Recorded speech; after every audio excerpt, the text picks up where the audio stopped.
Happy Monday, everybody, wherever you are, whenever you are, whether you're watching it on Monday or any other day as time goes by. So, you know how last night I read about a fella flying the Nazi flag in Ghent? And that seemed like it was so long ago and far away. And then today I developed a nasty Nazi problem. Hey, Peggy. Yes, I got Nazis today after reading about Nazis last night.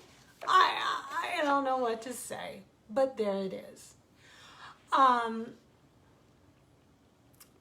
an app called TikTok, I started getting messages from a gentleman with a swastika as his profile pic.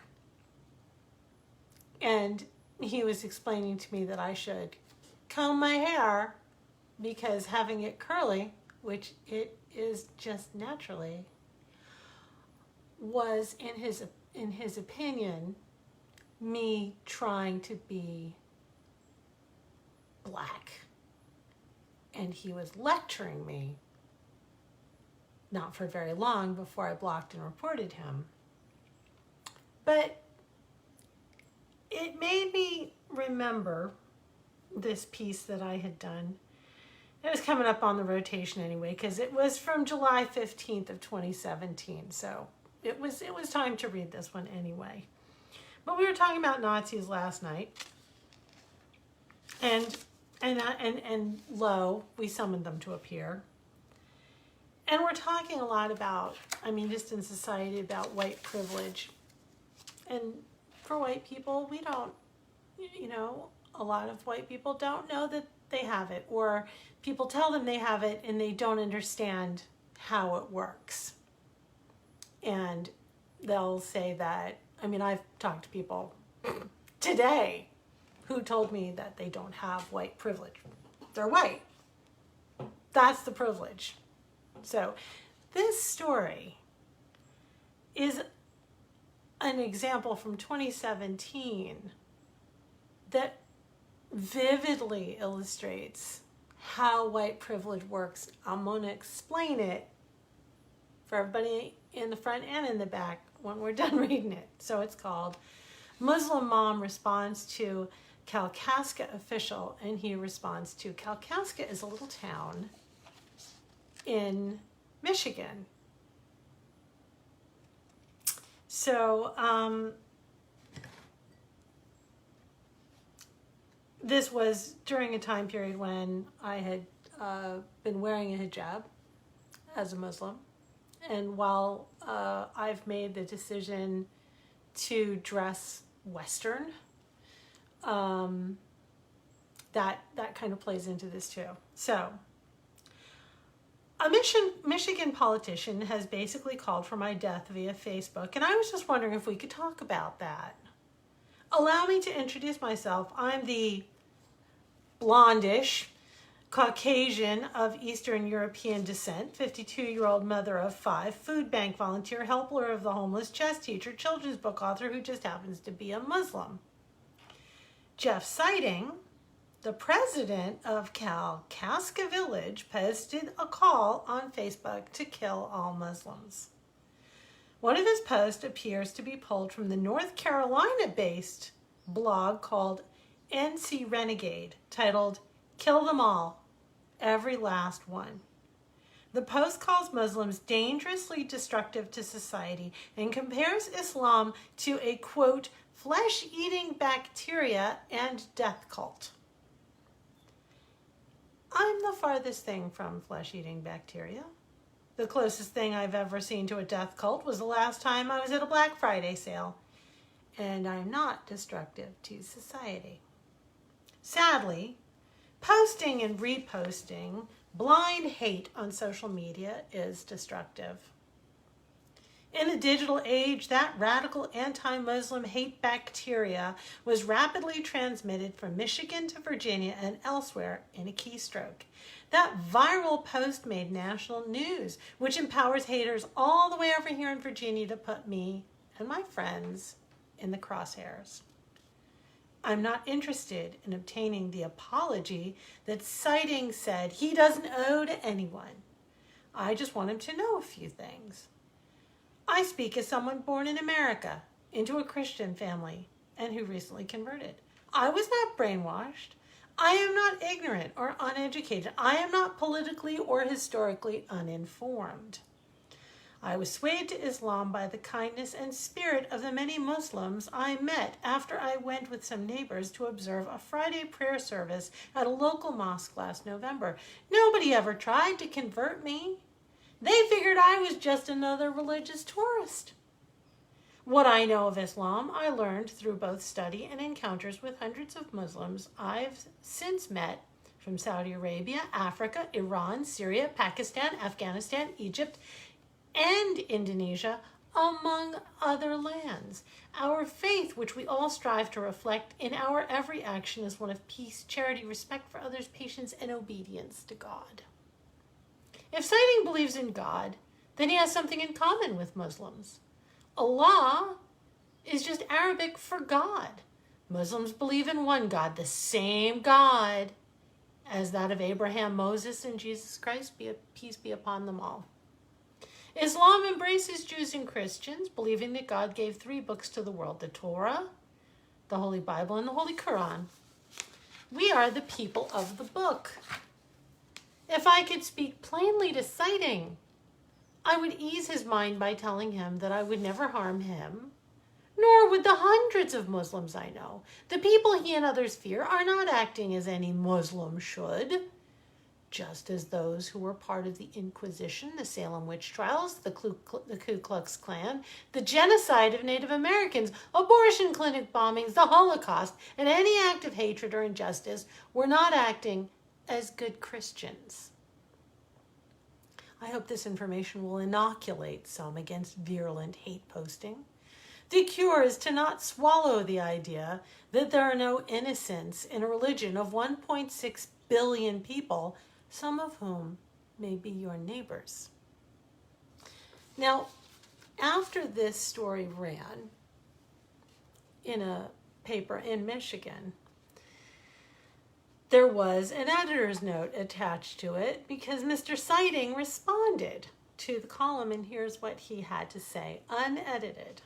Miss Suhay, I deeply appreciate the article. I cannot and do not disagree with any portion of it. The media frenzy that has found its way to your community began with a simple refusal to remove a Trump sign. The rest is now destined for unimportant history. The media age is indeed a dangerous era, coupled with the fact that all things intended or not can be used in a destructive manner. The young lady requesting the apology from me does not represent you or your religion. She simply represents bitter Democratic members intent on revenge by whatever means possible. I owe her and others like her nothing. You, however, are entitled, as I believe you are, in fact, the personification of everything I believe God does expect. And so to you, I render a sincere and heartfelt apology and hope that you and others like you can find it in your heart to forgive. Thank you for your gentle approach to an emotional topic. Sincerely and respectfully, Jeff Sighting. There's more. Kalkaska official called for the death of Muslims. Then a Muslim mom gave him a call. Yeah, I picked up the phone. Anybody out there a fan of the Maurice Sendak children's book, Where the Wild Things Are? I had an experience today, a phone call to the Kalkaska village president that brought that tale to mind when I found he was less of a monster and more of an embattled man in a wolf suit. I learned from this experience that we've become a nation in the grip of a grim fairy tale where anyone can be branded a monster via social media. Those labels can become self-fulfilling prophecies as people embrace their wild thing side. As Sendak wrote of the beasties in his book, they roared their terrible roars and gnashed their terrible teeth and rolled their terrible eyes and showed their terrible claws. We're also quick to brand someone an abomination because they're Muslim, LGBT, Republican, Democrat, or they just disagree with us. It's fueled by frustration and fear. I'll admit, I was afraid to call Jeff Sighting. It took me several days from the time he posted an apology to me in the comments section of my column, which responded to his Facebook posts that advocated for the death of all Muslims and other hate posts against my religion, to make the call on a Tuesday afternoon. Part of the delay was just plain shock. Like many others, I braced for a beastly response. His willingness to change the script from hate to tolerance was cause for celebration until people refused to accept his olive branch. They wanted the whole tree. I would have been happy with a leaf. Many people from Michigan contacted me via Facebook after my column ran. Their hate for Muslims, and me in particular, washed over me like acid rain. Others dumped on Sighting, telling me not to trust his response, which they saw as a political maneuver. I was afraid to call and be disillusioned. However, I'd have no peace until I heard his voice and judged if his bark was worse than his bite. Sighting answered the phone, and I immediately blew the introduction by mispronouncing his name. He barked a curt correction. I panicked and blurted out my name, then held my breath for the attack that never came.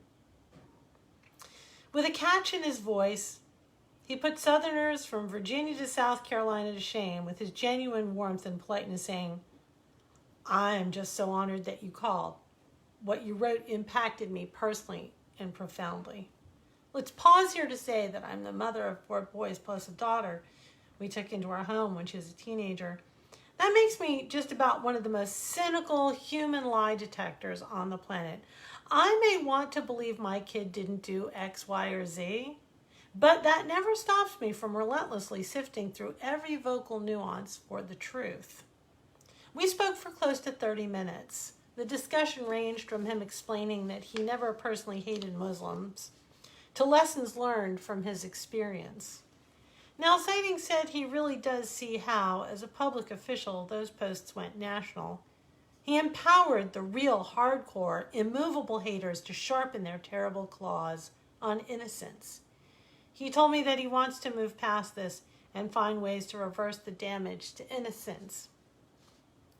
If I could afford a plane ticket, I'd be on the next one to help arrange it. But Michigan, I think you've got this. One reader suggested a community peace picnic. A peace-nic? Food is a great equalizer. I hope our conversation opened doors to others reaching out to Sighting to move past this. The sooner, the better. Well, in the end, Mr. Sighting was recalled. They held a recall election. They took him out of office. He ended up selling his business. He's still in that town. I did see some news posts about him recently. But what struck me about this was that it reminded me of what white privilege is. Because a woman who is a Muslim, who was not from America or who was not white, might not have gotten the same respectful response from Mr. Sighting. I am to this day dubious. However, I'm not unaware of the fact that as a white woman and having that, I don't need to be the white savior of anybody, but I do, particularly now, right now, and from now on, need to tell everybody who's born with this skin tone that it is our duty to stand between the oncoming wave of harassment and racism and the people of color that it's directed at. If we're at a protest, shoulder to shoulder, we need to step up, take 2 steps in front of people of color and stand between them and what's coming. Because we are less likely to be abused. We are more likely to be seen to be recognized and to be excused. So we are the human shields, verbally, in print, in protest. The fact of the matter is that I knew that I wasn't in the same danger as any other Muslim woman or man because of the color of my skin. Even as a white person, as soon as I put on a hijab, people didn't see me. It was like, I would call it hijab blindness. And that's not the reason that I took it off. But people who are racists, who are on Facebook, who are on our friends lists, that we know, that we talk to, that we follow, are getting easier and easier to pick out. There's one in particular who's very popular in a lot of artistic circles on Facebook, who took a lot of his time and effort to post pictures of me in a hijab with the words Norfolk's Rachel Dolezal, because he's unable to see the difference between a religion and the color of someone's skin. There are people who call me on the phone this week saying, I hear you're in Norfolk and I know there are protests and I'm worried about you getting hurt by the protesters. Nope. White people, fellow white people, no. This is a master class tonight. No, that's not the call that you make. Okay? The call that you make is, I hope that you're safe from the people trying to stop you from protesting. Because those are the people we're worried about, not our fellow protesters. Those people don't scare us because they're not those people. They are us. We are them. I am the protester. You don't need to be afraid of me. You don't need to be afraid of my friends. But we are definitely afraid of the people who have things like tear gas grenades and rubber bullets and a lack of sense that God gave a goose. So, I hope that Mr. Sighting is safe during the protesting. I hope his business stands up through the storm that is sweeping through a little town in Michigan that has had a very troubled history. And to the gentleman who's watching right now and having a hissy over my hair, bless your heart. Hope you have a good night. See y'all tomorrow.